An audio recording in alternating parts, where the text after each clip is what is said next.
Hola, ¿cómo estás? Yo soy Eric y hoy me dio la gana hablarte de ciencia.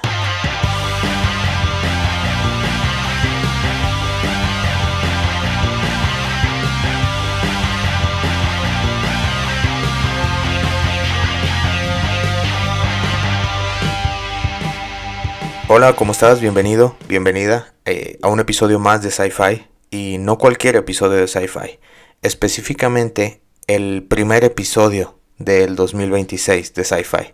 Esto es importante porque siempre los inicios son importantes, siempre indican ciertas cosas y espero que disfrutes mucho el episodio de hoy. Si aún estás de vacaciones, espero que estés disfrutando del descanso. Si estás con tu familia, espero que estés disfrutando de tu familia. Y si ya estás trabajando, espero que no haya sido tan dura la vuelta a la realidad. Sé que han sido algunos buenos días para algunas personas, algunos días difíciles para otras. Sea lo que sea, te deseo que este inicio de año empiece de la mejor manera. Y relacionado con esto, relacionado con mi deseo de que este inicio de año ocurra de la mejor manera posible, me gustaría dedicarte el episodio de hoy. Porque el episodio de hoy no necesariamente inicia con una historia específica, sino con la historia general de muchas personas. Incluido yo también, incluido probablemente tú que me estás escuchando, e incluida cualquier persona que hayas conocido a lo largo de tu vida. Y este episodio tiene que ver con que siempre que inicia el año nuevo, las personas nos planteamos un montonal de objetivos, de metas, de propósitos y de cosas que queremos que ocurran. Queremos aprender cosas, queremos cambiar nuestro cuerpo, queremos hacer más dinero, queremos mejorar nuestras relaciones, queremos ser más saludables y un montonal de cosas. Y usualmente llega el 31 de diciembre, en este caso del 2026, y nos damos cuenta de que no hicimos nada de eso. En el mejor de los casos hicimos un poquito de eso. Gran parte del por qué pasan estas cosas, es porque muchas veces se nos olvida algo sumamente importante, y es el hecho de que los objetivos, los propósitos, las metas, se consiguen con conductas. Eso significa que si yo quiero bajar de peso, tengo que hacer cosas. Si yo quiero ser un mejor amigo, tengo que hacer cosas. Si yo quiero tomar más agua, tengo que hacer cosas. Y muchas veces se nos olvida. Tenemos nuestro pizarrón, tenemos nuestras metas, objetivos, los anotamos y demás, pero se nos olvida la parte más importante, y es qué cosas hay que hacer para que eso pase. Y la gran mayoría de las veces esas cosas no pasan porque no tenemos... Uno, no sabemos qué cosas hay que hacer. Dos, sabemos qué cosas hay que hacer, pero no son un hábito. ¿Qué significa esto? Que no ocurren con frecuencia, ocurren esporádicamente. Por poner un ejemplo, si yo tengo el propósito o la meta de, no sé, incrementar mi masa muscular, pero no tengo el hábito de hacer ejercicio, se vuelve difícil. ¿Cómo podría imaginar a alguien súper fuerte que no hace ejercicio? Si yo tengo el hábito de beber más agua, pero yo tengo el objetivo de beber más agua, pero no tengo el hábito de cargar un termo con agua, se vuelve difícil. ¿Cómo voy a beber más agua si no tengo la fuente que me da agua cargando conmigo? Y así nos lo podemos llevar con cualquier otra cosa que se nos ocurra o que nos hayamos propuesto para este año. Este es todo un tema porque hay un montonal de información acerca de qué es lo que hace que ocurra un hábito, qué es lo que hace que una persona desarrolle un hábito y se vuelva parte de su día a día.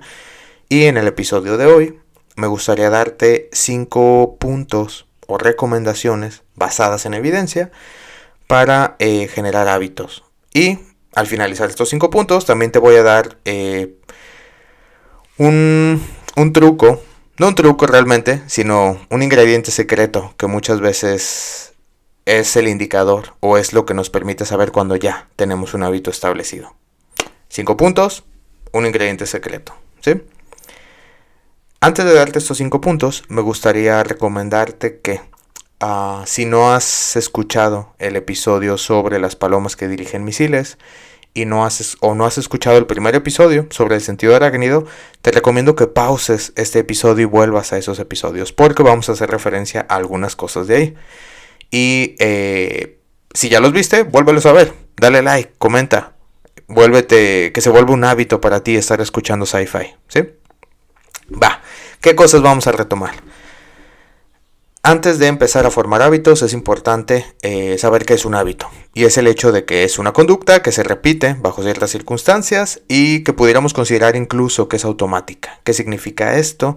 Que es una respuesta que tenemos ante ciertas circunstancias, que no depende, por ejemplo, de cosas como la motivación, que no depende de cosas como, por ejemplo, la presión de un tercero, y que no depende de cosas como la planeación.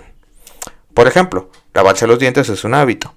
Beber café es un hábito para muchas personas. Para mí lo es en las mañanas. Y así nos lo podemos llevar bajo muchas circunstancias. Por ejemplo, escuchar sci-fi, camino al trabajo, espero que se vuelva un hábito para ustedes. Y no necesariamente depende de que alguien nos obligue a hacerlo, de que nos sintamos súper motivados a hacerlo, o de que hayamos hecho todo un plan para que eso ocurra. Un hábito es algo que ocurre de forma automática. Y ese algo que ocurre, es importante que recordemos la regla más importante del episodio de hoy. Ese algo que ocurre es una conducta.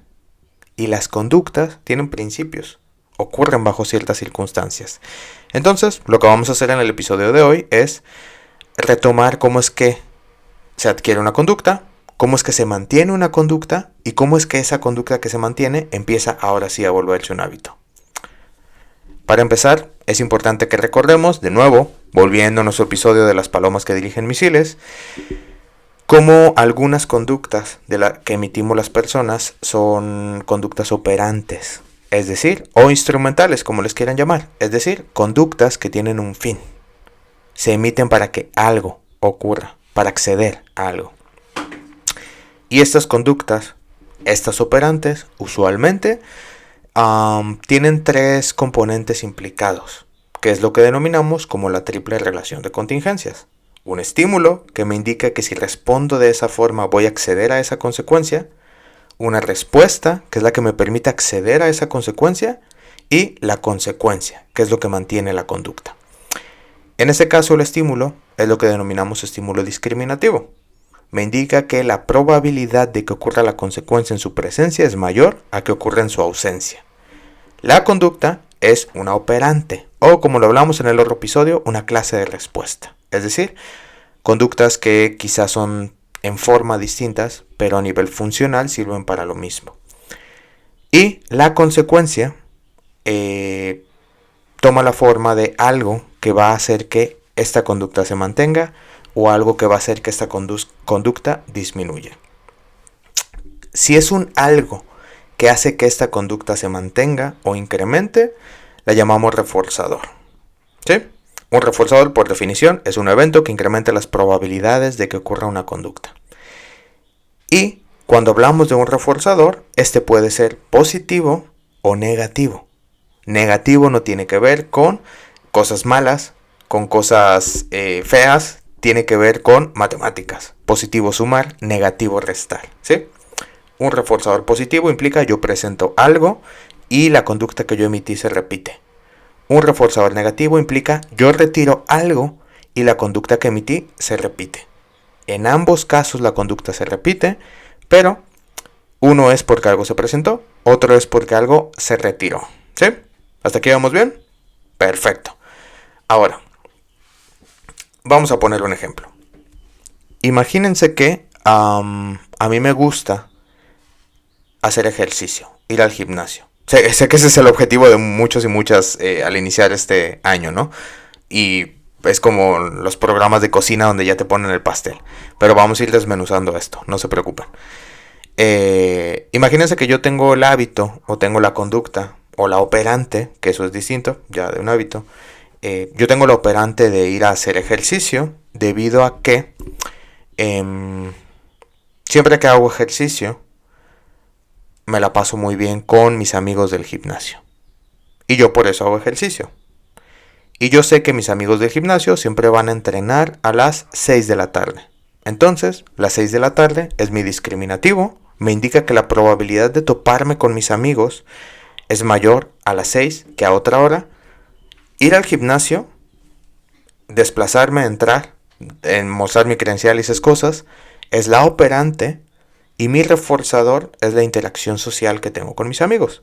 Eso implica que si son las 6, yo voy al gimnasio y me la pasé bien con mis amigos, la probabilidad de que al día siguiente a las 6 de la tarde yo vuelva a hacer lo mismo incrementa. Esta es una conducta que se mantiene por reforzamiento positivo. Ahora, vamos a plantear otro escenario. A las 6 de la tarde, yo siempre voy al gimnasio, pero voy porque si no voy, mi entrenador, de lo que sea, me castiga. Imagínense que yo practico un deporte y odio ir al gimnasio. A mí me gusta jugar mi deporte, pero odio ir al gimnasio. Pero mi entrenador siempre a las 6 de la tarde me empieza a molestar. Y me empieza a decir, hey, tienes que ir, no seas un flojo, bla, bla, bla, bla. Porque es un tipo agresivo y me insulta y demás. Entonces, son las 6 de la tarde, yo voy al gimnasio y el hecho de ir reduce los reclamos de mi entrenador. En este caso, yo siento cierto bienestar al hacer que mi entrenador se calle y la próxima vez que sean las 6 de la tarde, yo emito la operante de ir al gimnasio para reducir los reclamos de mi entrenador. En este caso, el reforzamiento es negativo. Sigue siendo algo que incrementa las probabilidades de que emita la conducta, pero en este caso algo se está retirando. En el escenario 1 se presenta la interacción con mis amigos y eso hace que yo entrene. En el escenario 2 se retira los insultos de mi entrenador y eso hace que yo entrene. Si se fijan, es la misma conducta, es el mismo estímulo discriminativo, pero lo que la mantiene son cosas distintas. En uno es presentar algo, reforzamiento positivo, en otro es retirar algo, reforzamiento negativo. ¿Sí?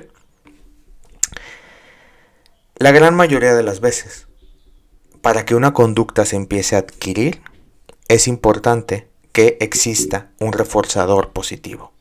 Y este va a ser nuestro primer punto. Parte importante de lo que nos va a permitir adquirir una nueva conducta es que obtengamos algo por emitirla. Si nosotros decimos quiero hacer esto solo porque me siento bien y tengo la voluntad de hacerla, pues podemos intentarlo. Pero aquí la clave es, un reforzador incrementa la probabilidad de que ocurra una conducta. Si yo no tengo un reforzador, ¿por qué volvería a repetir una conducta? A lo mejor yo me levanto un 2 de enero del 2026 con todas las ganas de correr, pero no obtuve nada al correr. Quizás hasta me lesioné corriendo. ¿Por qué volvería a correr? Primer punto para empezar a entrenar un hábito. Obtener algo. Es importante que busquemos algo que podamos obtener para que esa conducta se repita. Es decir, reforzarla. ¿Sí? Esto que puede reforzar una conducta puede ser algo muy simple. Como por ejemplo, a lo mejor decirle a algún amigo, empezar esta conducta junto con él y mutuamente felicitarnos por emitir esa conducta y mutuamente estarnos molestando si no lo estamos emitiendo. Ahí hay reforzamiento positivo o ahí hay reforzamiento negativo. Ya sea que yo lo haga para que mi amigo me felicite o lo haga para que me deje en paz, lo estoy haciendo y está incrementando la frecuencia de esa conducta. Pueden ser otras cosas, pueden ser cosas más simples que nosotros mismos planteemos. Por ejemplo, ir al gimnasio y siempre saliendo del gimnasio, comprarnos algo de lo que está en la tiendita frente al gimnasio. Sé que esto es un poco incompatible si nuestro objetivo es tener hábitos más saludables, pero bueno, toca ponerse un poco creativo. Parte importante es, queremos hacer algo, tenemos que obtener algo. ¿Para qué? Para que ese algo se repita. No basta con que lo hagamos, tenemos que buscar que se repita. Y para que se repita tenemos que obtener algo. ¿Sí? Primer punto, siempre buscar reforzar esa conducta que nos interesa que se repita. Segundo punto, hablando de la triple relación de contingencias, había un estímulo discriminativo, ¿cierto? Un estímulo que indicaba que si yo me comporto voy a obtener X cosa. El segundo punto es que siempre debe haber una señal que nos indique que es momento de emitir la conducta. Si no existe una señal clara sobre cuándo hay que emitirla y qué voy a obtener si emito esa conducta, la probabilidad de que la emitamos es baja.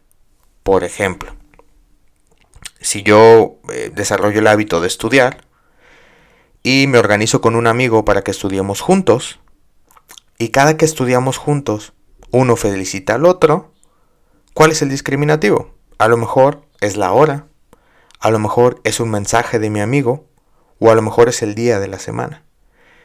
Si por ejemplo es la hora, pues puede que llegue la hora y yo diga es hora de estudiar. Pero también puede que no esté viendo el reloj. Entonces de pronto son las 8 y digo, ya son las 8, había quedado a las 6, pues ya no estudié. ¿Por qué? Porque se me pasó el estímulo que indicaba que si yo respondía en ese momento iba a acceder a ese algo. O del mismo modo, si el discriminativo es que mi amigo me mande un mensaje y me diga vamos a estudiar, el día en el que no me lo mande, pues yo no voy a emitir la conducta, porque yo solo lo emito en presencia de ese estímulo. Porque ese estímulo me indica que si respondo voy a acceder a la recompensa. Entonces, un segundo punto para empezar a desarrollar conductas es que haya un estímulo claro, saliente y que siempre ocurra, ¿sí? Ese estímulo claro puede ser una hora en específico, puede ser un lugar en específico. Por ejemplo, siempre estudio en este lugar. Puede ser alguien que te mande un mensaje. Puede ser una alarma en tu teléfono o lo que sea saliente, lo suficientemente saliente como para que no puedas ignorarlo. Sea frecuente, lo suficientemente frecuente como para que no ocurra cada 3 años. Y sobre todo, que sea contingente a la posible recompensa. Si se presenta el estímulo, yo emito la conducta y no obtengo nada, ese estímulo va a perder valor. Pero si siempre que se presenta el estímulo yo emito la conducta y siempre obtengo algo, ese estímulo empieza a ser valioso. Ese estímulo empieza a atraer nuestra atención y se vuelve esa señal que nos indica hay que emitir esta conducta. Segundo punto, entonces, debe existir una señal que indique que ocurrirá la recompensa de forma confiable si se emite la conducta. Y es importante que le pongan un pin a este segundo punto porque está relacionado con el ingrediente secreto que les dije que les iba a dar más adelante. Tercer punto, y si me preguntan a mí, probablemente es de los más importantes. Creo que todos son importantes, pero esto es algo que muchas veces las personas saltan o pasan por alto. Y es el hecho de que esta conducta que queremos adquirir, este hábito que queremos adquirir, primero tiene que moldearse. ¿Qué significa moldearse? El moldeamiento, por definición, implica reforzar conductas por aproximaciones sucesivas hasta llegar a una conducta objetivo. Por ejemplo, si yo quiero tocar una canción de Metallica en mi guitarra, yo tengo que primero, o mi maestro de guitarra, por ejemplo, tiene que primero reforzarme la conducta de sostener bien la guitarra. Y una vez que soy un experto, reforzarme la conducta de hacer un acorde. Y una vez que soy un experto, reforzarme la conducta de tocar buenos riffs a cierta velocidad. Y una vez que soy un experto, y así me lo voy llevando. Si queremos emitir la conducta de tocar Metallica antes de saber tocar la guitarra en general, no lo vamos a lograr. Es literalmente imposible. Entonces, un tercer punto importante es que esa conducta que nos interesa debe moldearse. Es decir, reforzarse por aproximaciones sucesivas. Reforzar por aproximaciones sucesivas es, se emite una conducta similar al objetivo y se entrega un reforzador. Una vez que esa conducta se adquiere, ya no se entrega ese reforzador y ahora se entrega por emitir la siguiente conducta similar. Una vez que se vuelve un experto, ya no se entrega el reforzador y ahora solo se entrega por emitir la siguiente conducta y así nos lo vamos llevando. Gran parte de lo que desanima a las personas cuando quieren adquirir un nuevo hábito es el hecho de que plantean conductas sumamente complejas. Y si bien podemos adquirir conductas sumamente complejas, es importante saber que las conductas se adquieren por moldeamiento, no por gracia divina. He visto una enorme cantidad de personas, por ejemplo, decepcionarse porque, por ejemplo, no saben tocar la guitarra y dicen es que no se me da, es que no es lo mío. Y a mí me sorprende porque literalmente podemos hacer que chimpancés conduzcan naves espaciales, que palomas dirijan misiles, que gusanos estimen el tiempo, que plantas tomen decisiones. Claro que podemos hacer que un Homo sapiens toque la guitarra. Pero el truco está en cómo hacer que toque la guitarra, no solo en decirle toca la guitarra y ya. Y si podemos moldear conductas complejas en animales sumamente simples, seguramente podemos moldear conductas simples en animales sumamente complejos, como nosotros mismos. La clave está en ser paciente, saber desmenuzar esa conducta en conductas más simples e ir moldeando la conducta objetivo. ¿Hasta aquí vamos bien? Espero que sí. Tercer punto, moldear la conducta, ¿sí? Cuarto punto. Aquí viene uno de los secretos. No es el ingrediente secreto que les prometí, pero algo de lo que muchas veces no se habla. Estos reforzadores que obtenemos tienen cierto valor subjetivo para las personas. Por ejemplo, estoy seguro que si a alguien le prometen ir al estadio por hacer X cosa, ese alguien probablemente sí haga X cosa. Pero si le prometen lo mismo a otra persona, a lo mejor esa persona ni le va a interesar. Y la clave está en que a la persona 1 le gusta el fútbol y a la persona 2 no.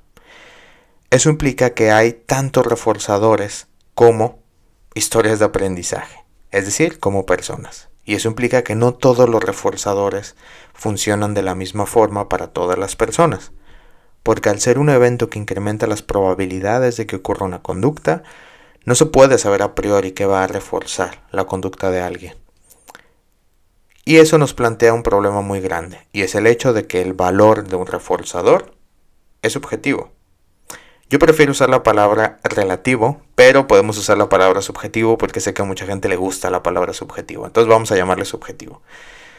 Si es subjetivo, entonces implica que ese valor, por definición, no es objetivo. Es decir, no es estático, no es independiente de la experiencia de la persona. Y eso implica que puede cambiar. Por ejemplo, ¿la comida es un reforzador? Puede serlo, si tengo hambre. Pero en el momento en el que ya comí, esa comida deja de ser un reforzador. Y por lo tanto perdió su valor. Pero en el momento en el que paso varias horas de ayuno, ya vuelve a ser un reforzador. Y todo el tiempo está cambiando. Una de las principales claves para mantener una conducta es que sea reforzada. Y una de las principales formas de que algo sea un reforzador es buscar formas en las cuales incremente su valor. ¿Qué significa esto? Que hay formas que hacen que subjetivamente las cosas valgan más o valgan menos. Hay una enorme cantidad de estudios sobre qué manipulaciones existen para que el valor de algo incremente o disminuya, pero aquí te voy a recomendar dos. Una, la demora. Cuando algo está demorado, cuando algo se tarda en llegar, ese algo pierde valor. Por ejemplo, imagínense que yo le digo a un niño, si haces tu tarea, te voy a comprar un Blizzard de Dairy Queen, pero te lo entrego en el 2027. ¿Ese niño va a hacer la tarea? Probablemente no. O si a esta persona que le prometí ir al estadio, yo le digo, pero vamos a ir al estadio en el 2028. Probablemente ni le interese. Si yo demoro algo, ese algo pierde valor. Entonces, una primera recomendación para este cuarto punto es: el reforzador se tiene que entregar de forma inmediata. Es decir, lo más contiguo o lo más cercano que se pueda que ese reforzador ocurra con tu conducta, va a tener más efecto. Porque entre más se vaya demorando, más difícil va a ser. Y eso va a reducir su valor y eso va a hacer que no se repita la conducta. La segunda cosa que puede afectar el valor de un reforzador es lo que denominamos como costo de respuesta. Es decir, entre más costoso sea acceder a ese reforzador, menos valioso va a ser. Por ejemplo, si yo le digo a un niño, volviendo al ejemplo, si te lees 10 páginas de este libro, si te las estudias te compro tu Blizzard, a lo mejor lo hace. Pero si le digo, si te lees 40 libros, te doy tu Blizzard, perdió valor. ¿Por qué?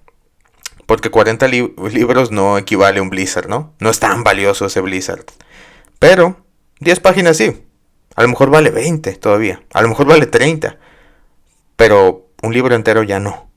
Es decir, toca encontrar esta relación costo-beneficio en la cual este reforzador es suficientemente valioso para esta conducta que me está costando. Porque en el momento en el que la conducta sea más costosa, ese reforzador se devaluó. Y eso significa que es menos valioso para la persona y eso significa que no voy a emitir esa conducta de nuevo. Hay muchos estudios de laboratorio donde esto se ha puesto a prueba con algo que denominamos programas de razón progresiva, y eso nos ha permitido saber, por ejemplo, qué cosas son más valiosas para qué tipos de animales. En este caso, cada uno le toca identificar qué cosa es valiosa para uno mismo y qué tanto está dispuesto a responder por esa cosa. Por eso un punto importante para que el reforzador no pierda valor es intentar que no se devalúe, ya sea no demorándolo o ya sea que no se requiera mucho esfuerzo para acceder a él. Entre más fácil sea acceder al reforzador, más probable es que yo vuelva a emitir esa conducta. Y entre más pronto ocurre el reforzador, más probable que vuelva a emitir esa conducta. ¿Sí? Cuarto punto entonces, incrementar el valor del reforzador. Ya sea entregándolo inmediatamente o ya sea no haciéndolo tan costoso de acceder. Y el quinto punto, que es algo que estoy seguro que casi nadie hace. Y les puedo prometer que esto va a cambiar totalmente la forma en la cual adquieren una conducta o la forma en la cual desarrollan hábitos. Y este quinto punto es, disculpen ese ruido, mi novia está cosiendo en una máquina de coser que tiene y está muy emocionada haciendo un vestido o algo así. Entonces, por eso se escucha tut, tut, tut, tut, y bien por ella. Está adquiriendo el hábito de coser. Viva este 2026 y estos propósitos que nos hicimos. El quinto punto está en registrar los avances. Es decir, parte importante de lo que nos va a permitir saber si algo se está volviendo un hábito o no es la frecuencia con la cual emitimos esa conducta. Si por ejemplo tenemos el objetivo de bajar de peso y el hábito que necesitamos es el de hacer ejercicio y estamos haciendo ejercicio una vez al mes, no es un hábito. No estamos ni cerca de volverlo un hábito. Pero en enero fuimos una vez al mes, en febrero fuimos 3, en marzo fuimos 10. Genial, se está volviendo un hábito porque lo estamos incrementando en frecuencia. Aún no es un hábito, pero está en camino de convertirse. Y la única forma que vamos a tener para saber si algo se vuelve un hábito o no es si está incrementando en frecuencia. Si ese algo está incrementando en frecuencia, genial. Hay que seguir haciendo lo que sea que hayamos hecho, con todo lo que discutimos ahorita. Estímulos, reforzadores, valor, moldear conductas. Si estas cosas que hicimos hacen que funcione, hace que incremente en frecuencia, está funcionando. Si estas cosas que hicimos no está haciendo que incremente en frecuencia, aquí viene la regla de oro. No lo abandonamos, lo reestructuramos. Buscamos una nueva forma de conseguir que se emita esa conducta, que se adquiera esa conducta. Porque en el momento en el que no hacemos esto, no estamos sabiendo si algo funciona o no. Y eso nos aleja de nuestro objetivo de hacer que ese algo se vuelva un hábito y nos aleja de nuestro objetivo de conseguir ese propósito que nos hicimos en Año Nuevo. Seguramente te estás preguntando, ¿cuánto tiempo me va a tomar? Y aquí viene la parte que nadie te contó. Registrar si algo funciona o no es súper importante porque no hay un tiempo estimado. En el 2024 se publicó un metaanálisis sobre el tiempo que toma la formación de un hábito y adivinen qué encontraron. En promedio le toma a las personas 2 meses, pero hay una enorme variabilidad. Ese promedio está lleno de un montonal de variabilidad, de un montonal de desviaciones y de un montonal de diferencias individuales. ¿Qué significa esto? Que habrá personas a las cuales les tome 2 meses generar un hábito, habrá quien le tome una semana, habrá quien le tome 6 meses, habrá quien le tome todo el año, y eso depende de si se están haciendo las cosas de forma correcta o no. Entonces no te hagas la pregunta, ¿ya pasó la cantidad de días que tendría que haber pasado para que yo genere un hábito? Mejoraste la pregunta, ¿esto está incrementando en frecuencia o no? Si está incrementando en frecuencia, lo estás haciendo bien y estás cerca de volverse un hábito. Si no está incrementando en frecuencia, no se está haciendo bien. Toca reestructurarlo y buscar que se haga bien, pero no rendirse, porque te puedo asegurar que eventualmente se adquiere. Entonces, el quinto punto para desarrollar un hábito es registrar el avance y ser honesto con uno mismo. Si no está funcionando, no está funcionando y se cambia la estrategia, ¿sí? 5 puntos y un ingrediente secreto que prometí, ¿cierto?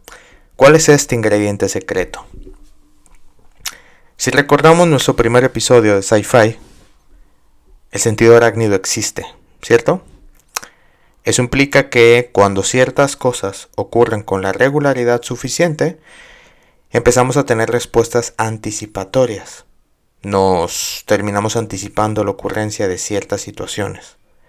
Y cuando eso ocurre con suficiente estabilidad, empezamos a tener lo que se denominan como respuestas condicionadas, que es algo que ya habíamos hablado y que controla muchas de nuestras respuestas emocionales, glandulares, a nivel de reflejos, a nivel motor y de muchos otros tipos en las personas.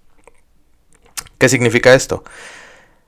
Si yo consigo emitir esta conducta operante el suficiente número de veces, mi estímulo discriminativo se va a volver un predictor de la ocurrencia del reforzador. Y una vez que se vuelve un predictor, me va a empezar a generar respuestas condicionadas, respuestas anticipatorias, o me va a activar el sentido arácnido. ¿Qué implica eso? Que en ese momento yo ya no solo voy a tener el empuje de está este estímulo aquí, o voy a acceder a tal cosa. Voy a tener el empuje de tengo ganas de hacerlo. O me siento raro si no lo estoy haciendo. Que no son más que respuestas condicionadas que reducen en cuanto se presenta la consecuencia. Por ejemplo, si todos los días me lavo los dientes antes de dormir, ese horario se empieza a volver un estímulo condicionado. Y empezó esa conducta siendo una operante. Todos los días a las 9 de la noche me lavo los dientes y mi mamá cuando soy un niño me felicita por hacerlo. 9 de la noche me lavo los dientes, mi mamá me felicita. Eso es operante, ¿no? Discriminativo, la hora. Operante, me lavo los dientes. Consecuencia, mi mamá me felicita. Reforzador positivo. Pero cuando lo empiezo a hacer el suficiente número de veces, a las 9 de la noche empieza a pasar algo. Y es, ya no solo me indica si me los lavo mi mamá me va a felicitar. Ahora son las 9 y siento ganas de lavarme los dientes. Porque ahora tengo una respuesta anticipatoria de forma pavloviana que me indica que algo va a pasar. ¿Qué va a pasar? No sé, pero algo va a pasar. Y eso implica que si son las 9 y no me los lavé, me empiezo a sentir extraño. De la misma forma en la cual si tú hueles algo y empiezas a salivar y no te comes ese algo, te sientes frustrado. En el momento en el cual un estímulo se empieza a volver predictor de una consecuencia y nos empieza a evocar respuestas condicionadas o nos empieza a activar el sentido arácnido, felicidades, en ese momento se volvió un hábito. Ese momento en el cual dices me siento raro si no estoy haciendo esto, eso es un hábito. Si llegaste a este punto, lo conseguiste, solo toca mantenerlo. Espero que todos tus objetivos de este año se cumplan. Espero que estas 5 recomendaciones y un ingrediente secreto te hayan servido. Y espero que este 2026 sea mucho mejor que el 2025. Espero que todo salga bien, que puedas conseguir todas tus metas y sobre todo espero que todas las cosas que querías que se volvieran hábitos se vuelvan un hábito. ¿Sí? Nos vemos pronto. Feliz inicio de año.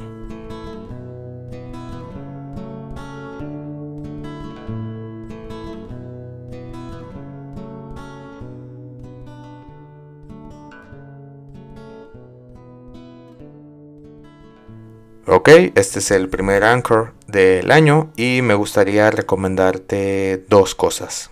3 cosas en realidad. 2 cosas que creo que te pueden gustar. Una cosa es una recomendación de boomer. No soy un boomer, pero hay una cosita en la cual estoy de acuerdo con ellos. Y ahorita les digo cuál. Por favor no pausen el episodio, les prometo que tiene sentido y no tiene nada que ver con ideas conservadoras. O quizás sí, no lo sé. Les recomiendo mucho que escuchen el álbum Violence de Editors. Editors es una banda que me gusta mucho. Yo lo denominaría como post-punk suavecito. Post-punk diluido. Y eso no necesariamente es malo. Eso lo vuelve muy digerible, lo vuelve muy disfrutable. Y amo la voz del vocalista. Pero les recomiendo este álbum porque dentro del álbum también hay una canción en específico. Es la canción No Sound But The Wind. Y es importante porque es una canción que está basada en mi segunda recomendación, que es la novela The Road. The Road, escrita por Cormac McCartney. Siempre me parece un trabalenguas pronunciar eso. Es una historia post-apocalíptica de un papá con su hijo. Y es una historia un poco desgarradora porque toda la historia es sobre el papá intentando sobrevivir y sobre todo intentando que su hijo no se corrompa. Es decir, en un mundo donde la gente se volvió caníbal, empezó a robar, empezó a matar, a violar y a hacer un montonal de cosas, él intenta que su hijo siga manteniéndose con esta idea de ser un good guy. Es decir, un chico bueno. Constantemente el niño le pregunta a su papá, ¿somos los buenos? Y el papá intenta que su hijo no se desvíe de ese camino. Es una historia sumamente solitaria porque solo son dos personajes y te cuentan cómo van afrontando y sobreviviendo. Y en esta novela específica está basada la canción de Editors que aparece en ese álbum de Editors. Entonces, les recomiendo bastante. Escuchen todo el álbum, escuchen la canción y luego lean la novela. Y una vez que leyeron la novela, vuelvan a la canción para que les haga mucho más sentido. Porque muchas de las frases que se mencionan son diálogos que el papá habla con su hijo. Tercera recomendación de viejo rancio que les voy a dar. Espero que no se desuscriban de este podcast o del canal al escuchar esto, pero si pudiera recomendarles una cosa que puede ayudar bastante a que puedan cumplir con sus hábitos, es desinstalen las redes sociales de sus teléfonos. No me malinterpreten, son importantes. De hecho, hay gente que me sigue en redes sociales y de vez en cuando, con cierta frecuencia, publico cosas. Pero yo hago algo importante y es el hecho de que descargo, por ejemplo, Instagram, subo las fotos que quiero subir y después lo desinstalo de nuevo. ¿Para qué? ¿Qué hablamos sobre devaluar reforzadores? Entre más sencillo sea, más valioso es. Y estar en redes sociales es ridículamente sencillo, porque las tenemos en la palma de nuestras manos. Y muchas veces es un algo que nos entrega un reforzador inmediato que compite con otras conductas que queremos adquirir. Vamos a hacer un episodio sobre esto, específicamente sobre algo llamado la ley de igualación, que es una matematización de esto que les estoy explicando y que explica por qué muchas veces no podemos hacer ciertas cosas. Pero si les interesa esto, pónganlo en los comentarios. El punto es que al tener siempre en la mano algo que nos entrega un reforzador inmediato, que es sumamente fácil y que todo el tiempo está sonando, hay un discriminativo, hay un reforzador, el costo de respuesta es bajo, por lo tanto el valor del reforzador es alto, y hay una operante que emitimos que no requiere esfuerzo, que es simplemente abrir la aplicación. Lamentablemente la conducta es limitada, entonces si hacemos A, no estamos haciendo B. Entonces cada minuto que pasamos haciendo doom scroll en una aplicación es un minuto que no estamos leyendo The Road, que no estamos escuchando el álbum de Editors o que no estamos haciendo ejercicio o cualquiera que sea nuestro hábito que queremos adquirir. Les recomiendo que desinstalen todas sus redes sociales del teléfono y siempre que las quieran usar, vuélvanlas a instalar, no pasa nada. El punto no es que no las usen, el punto es que sea costoso usarlas para que baje su valor y se vuelva más sencillo emitir otras conductas. Bueno, hasta aquí mi consejo de Boomer. Espero que disfruten su inicio de año, espero que puedan cumplir sus objetivos y espero que nos veamos pronto. Feliz 2026.